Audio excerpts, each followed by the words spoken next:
This week on the 167, we talk about patient endurance, love, and we cannot stop talking about the analogy of grass and good soil, but it's a good one today. Make sure you stick around for the rest of the 167.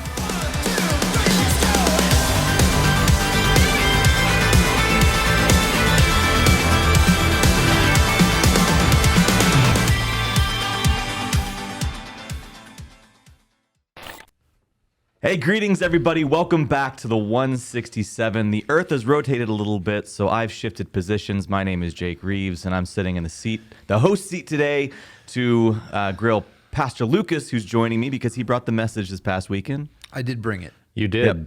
I presented it. Yeah. And the person sitting in the back of the room, either staring judgingly or approvingly, is Pastor Rick. Yeah, some of both, actually. Beautiful. No, it was a wonderful, wonderful message. And so, kind of to open things up today, Pastor Lucas, you guys both, at 2 weeks ago, Pastor Rick, you mentioned the mustard seed, and this week, Pastor Lucas, you expanded the mustard seed. And on a few weeks, we'll go even deeper with a mustard seed. Ooh. Man, if you're not hungry for some ballpark Franks. That's right. Get some mustard. Today we're talking about Dijon. Yeah, Dijon, a little spicy brown. Yeah. So, obviously, one of the characteristics of a mustard seed is it's very tiny.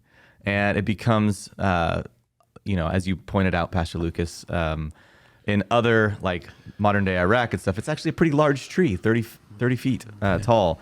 So, kind of on the light side of things, I thought I'd ask to open things. What's something that you've started in your life, or you were like, this is a little guy, and it grew exponentially beyond what you ever could have imagined that it grew to? Good or bad, or Sure. just anything? Yeah, I no qualifiers on this. Well, I think one thing that comes to my mind is I always say, people are like, how much do you really like Star Wars? And I'm like, not nearly as much as people think. Like, I think that's been my thing. We were joking about that. I'm like, man, Yeah. I don't think I've made a Star Wars reference in a sermon for like 2 whole years. And people are like, Star Wars. And You I'm like, really haven't. I think the last one was at the movies where you actually preached Star Wars. Star Wars. but I think, like, on the serious side, I think playing guitar was something that I didn't think was going to go very far. Like, I did that because the guy who was basically our youth pastor at the time was like, hey, we need worship at this event that we do. And I was like, I'll learn a few chords. And then that propelled me to, like, leading worship for like 12 years full time. And before that in college for another 4 years. It was like 16 years of leading worship because I took a few guitar lessons like that. Yeah. That grew quickly. Yeah, so I have a couple of things that came to mind. One kind of frivolous and one a little more substantial. But on the frivolous side,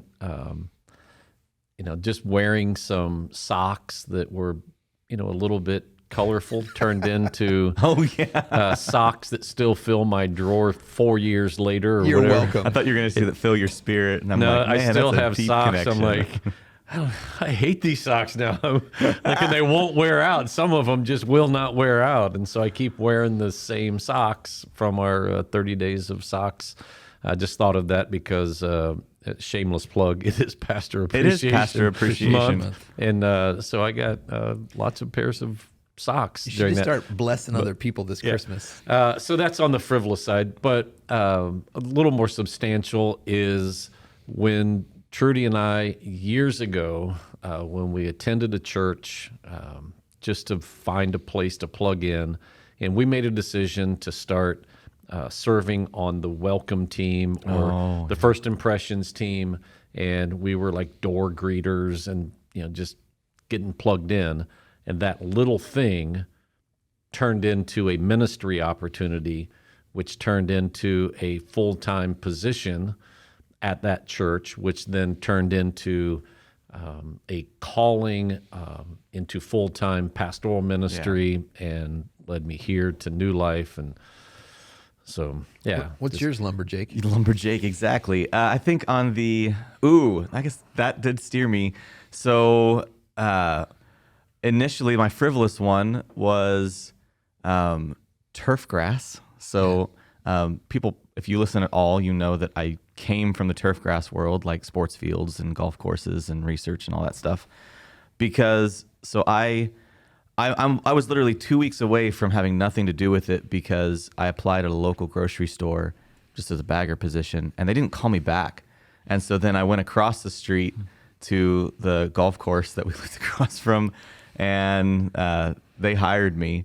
And so then I literally did that all the way through high school and then my summers in college. And because of that, when I got out of college with a music degree, and it was 2009 and we were deep in recession, I couldn't do anything other than I got hired full time to take care of grass. And that became a really big thing. But on the much more serious side, which I know all of us share in some form or fashion, is, again, taking music lessons or whatever, thinking that me and my friends, we just wanted to learn to play Southtown by POD. Yeah. And we played it each in different keys. We didn't realize it at the time. We didn't know our instruments well enough.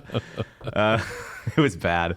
And eventually it got us, the long road led to being in ministry umpteen years later. Yeah, So that's awesome. no, it's crazy. So in the message, you gave us many, many ingredients, tasty ingredients for our fertilizer. For fertilizer.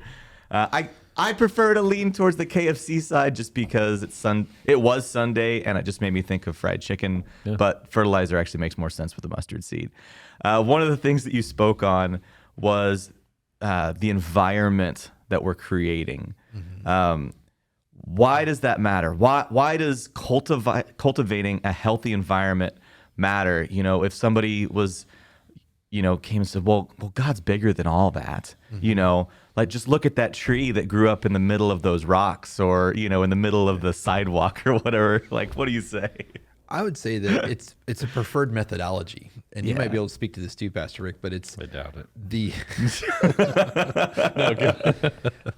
I'm trying to differ. No, it's like in the New Testament, you see this miraculous thing with like Saul who becomes Paul, where God directly intervenes in his life. Mm-hmm. But the rest of the New Testament is God working through people and like working through their faith and like their belief and the way that they're conducting themselves and encouraging each other.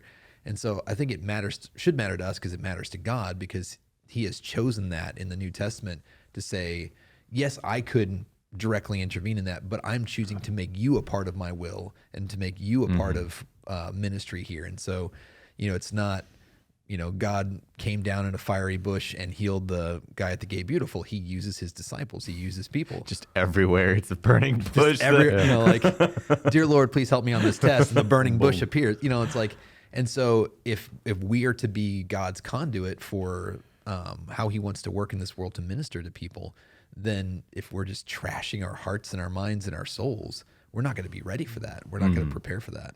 Yeah. Yeah. We have an active part. So the seed is doing its part, but all the other elements are doing their part. And so the environment that we place ourselves in, so when we say, God, I want to do something, or I want you to help me in this situation, the environment that we then surround ourselves in is crucial. Like you can't say, I want to just worship God with all my heart and then do everything to take yourself away from environments that cultivate worship. You have to like supplement, right? So that's one of the words that you use to supplement, to strengthen it. Yeah. And so your environment, if you want to live a godly life, then you have to surround yourself with godliness. You have to put godly ingredients or fertilizer in your life. So, well, and I think we've all been in that situation where we felt that call to help somebody. Like we feel that little prompt in the back of our head to go, maybe I should pray for that person. Maybe I should help that person. Maybe I should donate money. And then we go, nah. And I really think that that's because we haven't worked ourselves up to that. Like, if that makes sense, where it's like, I haven't made that a habit or a practice. And so when I encounter that opportunity to serve, it's foreign to me, and so it creates, because the other time that Jesus mentions the mustard seed is he mentions it in a parable right after he talks about the parable of the 4 soils, and where he says that God's active is that God is spreading the word. He's giving us his word, and then it's the soil that rejects it. And so it's like, it's not necessarily our job in that parable to to sow that seed. It was our responsibility to prepare our soil Yeah. to receive it, and then it grows and creates a crop that's 30 to 100 fold. And so he mentions the mustard seed right after he explains that to the disciples. And I'm going, well, if he's talking seeds in the word and it's growing and he's emphasizing soil, and then he's like, and also the kingdom of heaven is like a mustard seed. I'm going, okay, then that matters to the soil as well. Is my Yeah. faith. So you, Jake, coming from the turf world, Believe me. grass seed, Yeah. like you can create the finest grass seed like that has ever been produced, like this incredible seed. But if you plant it in terrible soil, like it's an amazing seed, but if you just go out and throw it, on some soil that is not conducive for growth, it's not going to produce anything, right? The seed is important, but the environment is important, right? So you have this great seed and you throw it on terrible soil and it's like, it's not doing anything. But then you supplement that soil and you create a good environment. You get light on it and heat and some water and then the seed can do what it was created to do. And it's an amazing seed, but you just throw it on the sidewalk and it's like, well, that's terrible seed. No, it's amazing seed. The environment that you created for that seed to flourish is what the problem was. And so for many people, we have, that faith, we have a seed, but we're not planting it. We're throwing it out. We're holding on to it. We're keeping it in the jar. And we're not creating the environment that is conducive to let that seed flourish. Well, and something that you said, and I'm going to hold on to this for the rest of your life, okay? Because I thought Okay. it was so brilliant.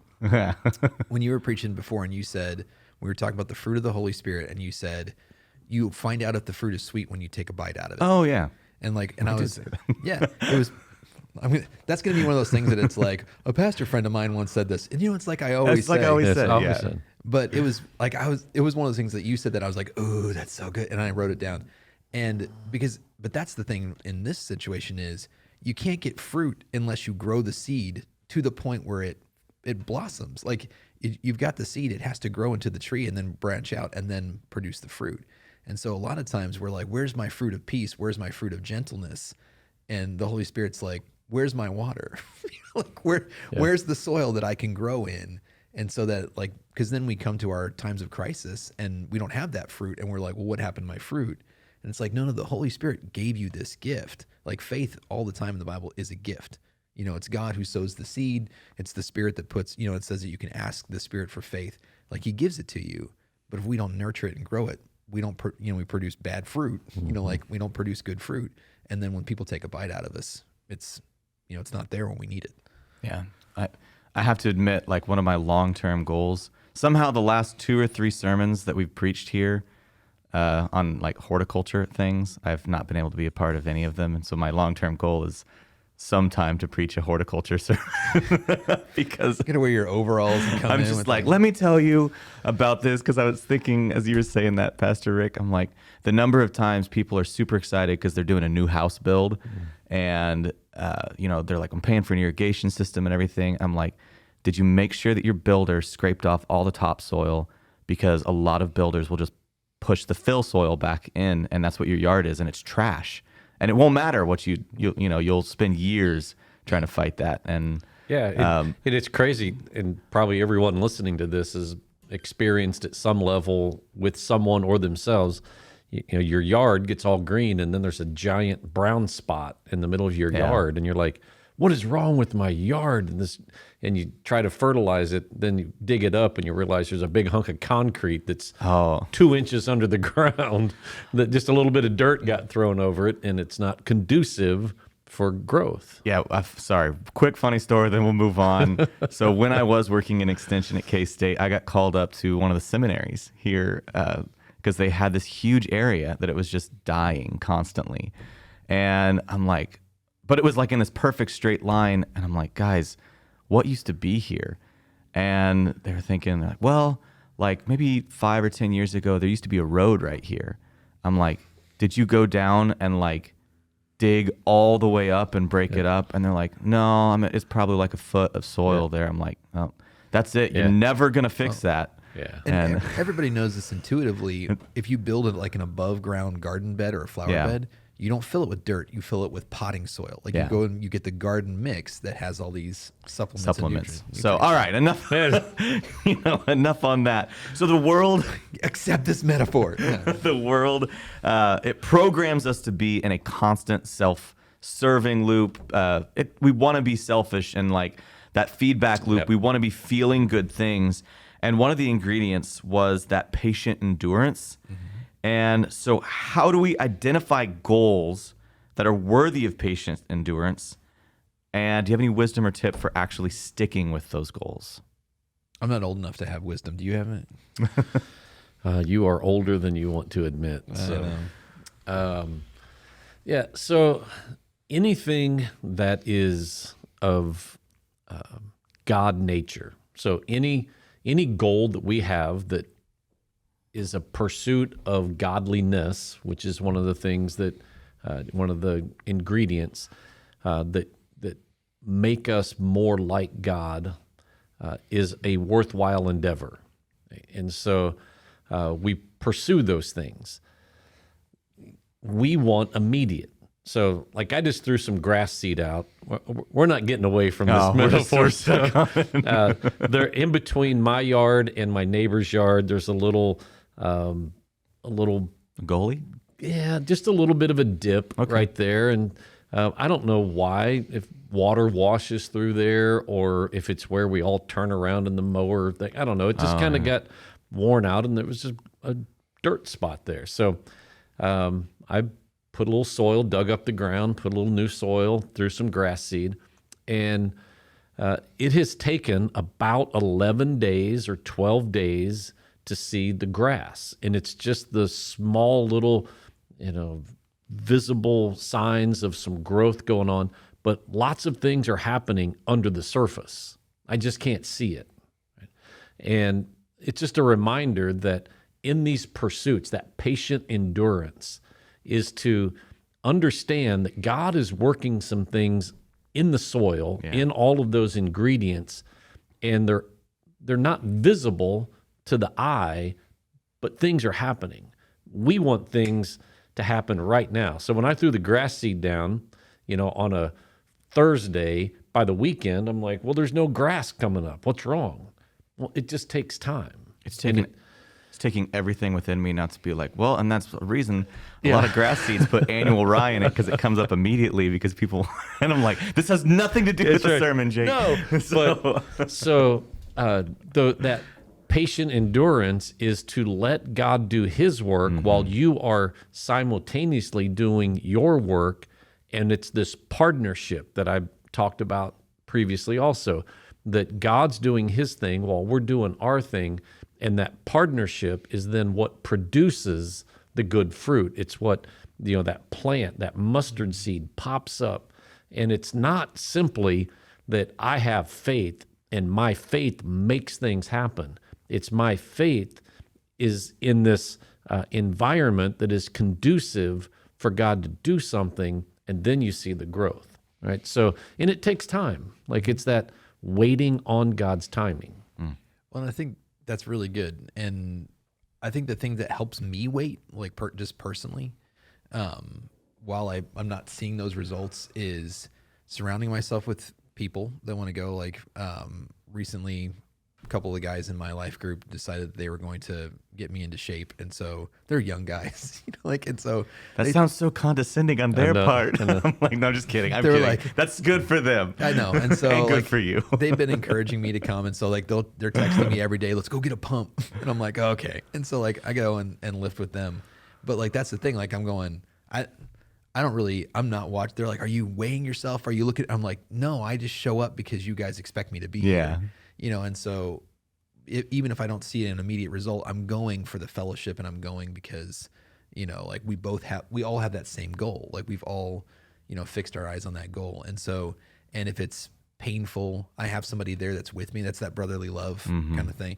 Like I have somebody that's with me to endure the pain with me, but also I'm going, I can put like our generation and younger, I think has disregarded being uncomfortable. Like we just thought, I don't want to be uncomfortable. It's not that it's unbearable. When you It's- say our generation, are you including me in that our generation? I said, well, no, more me and oh, come on. Your generation actually understands this, I think, but our generation has become less and less tolerant of being uncomfortable, and so I think your generation has set a good example for us, where it's like, oh yeah, I'll absolutely do this, and it'll hurt, but I'll get this in return. And I think less and less the younger the generations go. I was gonna say, I think it's probably still even a gradient where, Yeah. and not trying to be boastful towards ourselves, but just seeing that trend away from being comfortable with the uncomfortable. Yeah. You know. Whereas like now it's like the most minor inconvenience. People are like, I quit, I'm out. It's like, Yeah. I mean, there are so many analogies with that patient endurance, but weight loss, is one of those things when, again, wow, that is a loud airplane that just buzzed. Like it dive bombed right It's over all us. But so weight loss is something that, I don't know, probably the vast majority of people at some point in their life, try to lose some weight. And it just seems like it takes forever, And then for the one person who's like, oh no, I lost 9 pounds this week and I really didn't do anything. You're like, what? Are you eating anything? I know. And then everybody else is like, no, man, I've been, I feel like I'm starving and I gained 2 pounds. Well, it's the patient endurance. You keep doing that same thing and you establish a pattern and a habit and an environment, then you start to see the results. So what's been something for you that like, if you have to wait on that, like that's helped you? Oh, I don't know. My brain wasn't like anywhere. I was trying to. Yeah, you're not asking the questions today. What is wrong? Yeah, my brain is completely not in response mode. But stay in your lane. I think I was trying to think of if somebody is sitting back thinking like, well, what's even a worthy goal to have? Like, is it worthy that I want to be I'm in shape and so I'll go the extra biblical route or whatever, and I say, like, look at what Jesus is calling us to. If he's calling us to purity, like that is a practice that you have to engage in continually. And I mean, but now that my brain is on it, sure, I've been running recently, as we've been talking about, and I hate it, but It's the passion of 1,000 suns. it's also something I was doing to supplement other workouts I was doing. And then I had a friend that was like, oh, you're running? We should run together. And I'm like, that means I have to run. Like, it's not just like, oh, I can kind of do this. And so now it's literally every Monday, Wednesday, and Friday, I'm out running either distance or intervals, and I hate it. But But when you get deeper into, like when you said, okay, getting it back to a biblical text. yeah. So people say, man, I wish my relationship with Jesus was like yours. Or I wish it was better. I feel so distant from, well, the way that you improve that is time, right? So you have to spend time with Jesus, that patient setting and listening and worshiping and reading the word and just engaging with him, being in his house, being with his people. And then you look back over the course of 6 months or 3 months or whatever it might be, and you're like, wow, I really have grown. I've changed. And you don't see it immediately. It takes some time. And that's going to stir your faith up. Yeah. But yeah, one of the scriptures that didn't quite make it in this week was Philippians 4:8, which is, finally, my brothers, whatever's true, what's honorable, what's just, what's pure, whatever's lovely, whatever's commendable, if there's anything excellent, if there's anything worthy of praise, think about these things. What you have learned and received and heard and seen in me, practice these things, and the God of peace will be with you. And so I think those are good goals to have if something is, and by biblical standards, honorable, peaceful, pure, commendable. Like, if those are the things, if your goal can't stand up to that litmus test of, is it something that Jesus would commend you for? Is it something that the Bible defines as purity or pure or righteous? Like, if those are the things. So you think on those things, so that begins the process, and then you put into practice all of the things those ingredients, those things that we talked about. And then, like, after all of that, says the God of peace then is with you. You get to experience this peace. It doesn't happen really the first time I think about something good. It doesn't happen the first time I'm going to put into practice this, and I don't feel any different. Well, it's the practice of those things that then eventually creates, again, that environment that says, wow, what should have caused stress in my life, now I'm experiencing a level of peace that I'd never experienced before. Why? It was Your faith all grew of and these it started to bear fruit. all of these things working together over time, and the seed is now producing a good fruit. Because if you went to the gym for the first time for 2 hours and then just like killed yourself there and then went home and like were like 6-pack abs, Yep. nah, come on. It's like, That's I what it always quit, is. That makes no hurt sense. them. Everybody's always like, you should quit soda. And I quit soda. I'm like, I quit soda for 2 days and I don't have 6 This is the worst. All right. So the very last ingredient to the fertilizer is love.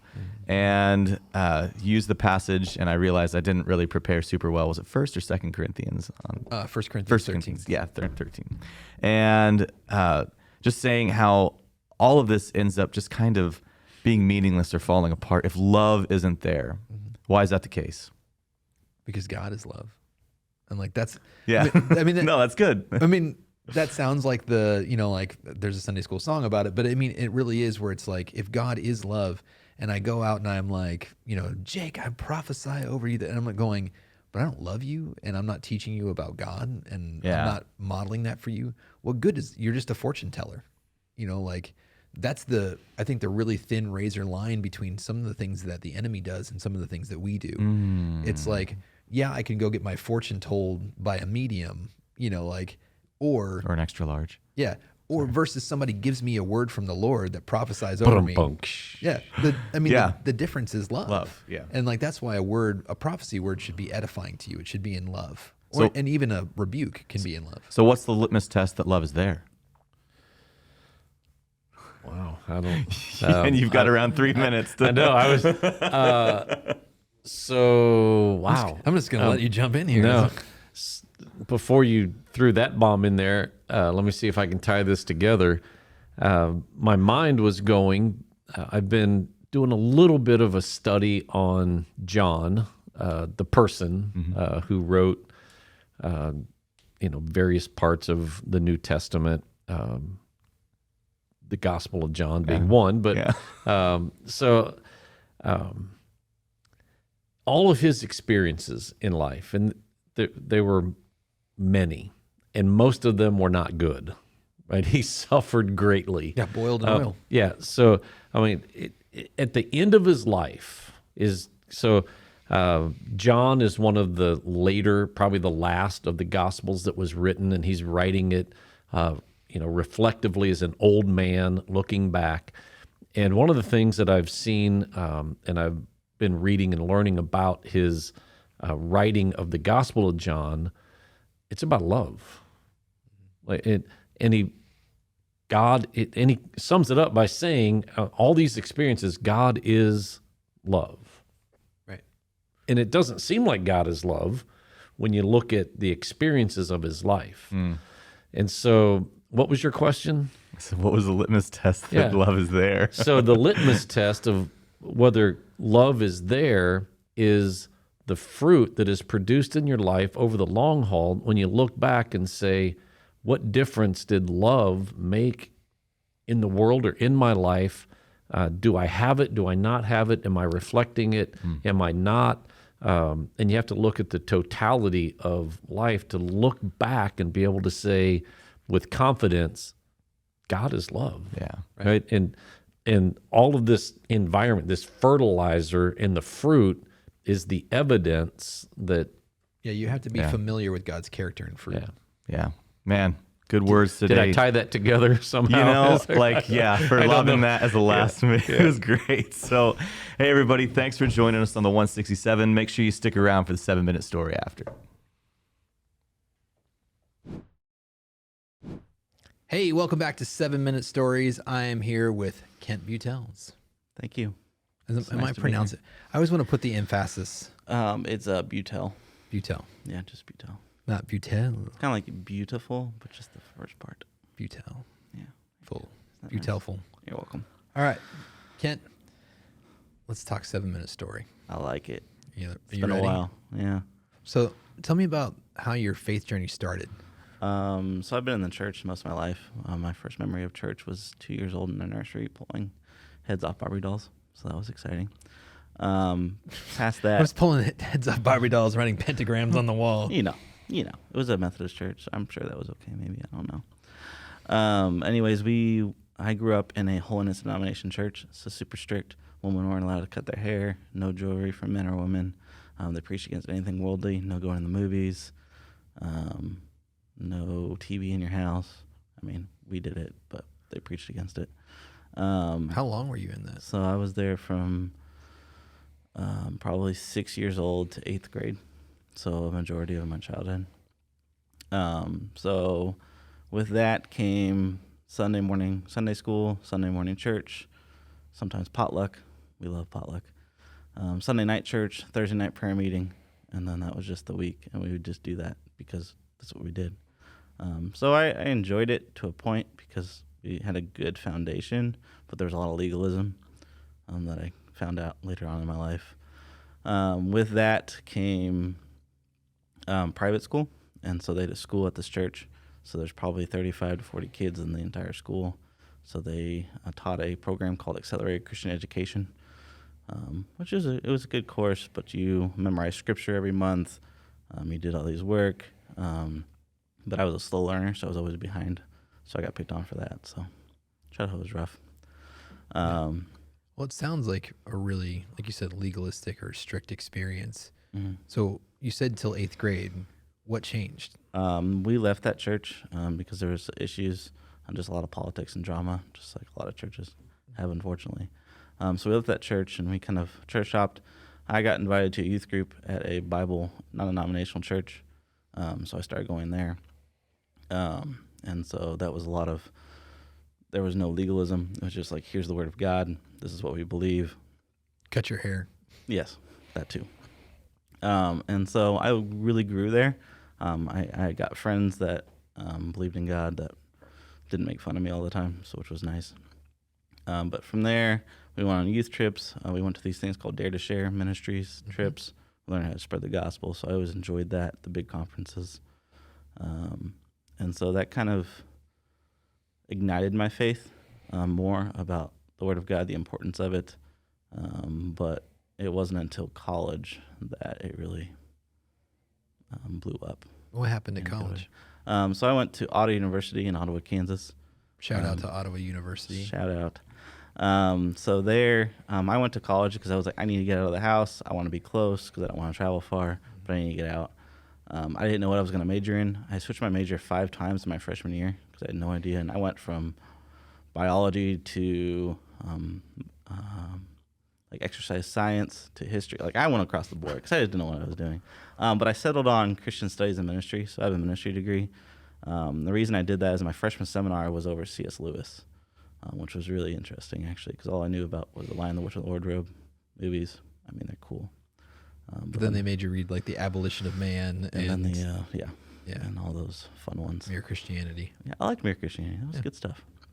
But that really ignited something within me that I was like, this is my passion. This is what I like to do. And I didn't know what that was going to go, where that was going to go. So I got really involved in Christian ministries on campus. I was a resident like chaplain in the dorm, so I prayed over people a lot. I got really close. So the classes, in my theology classes, there was only like 4 or 5 people in every class. So it was a lot of tight-knit group. But I grew a lot. My favorite classes were over Paul. And then especially apologetics and Christian ethics are probably my second favorites.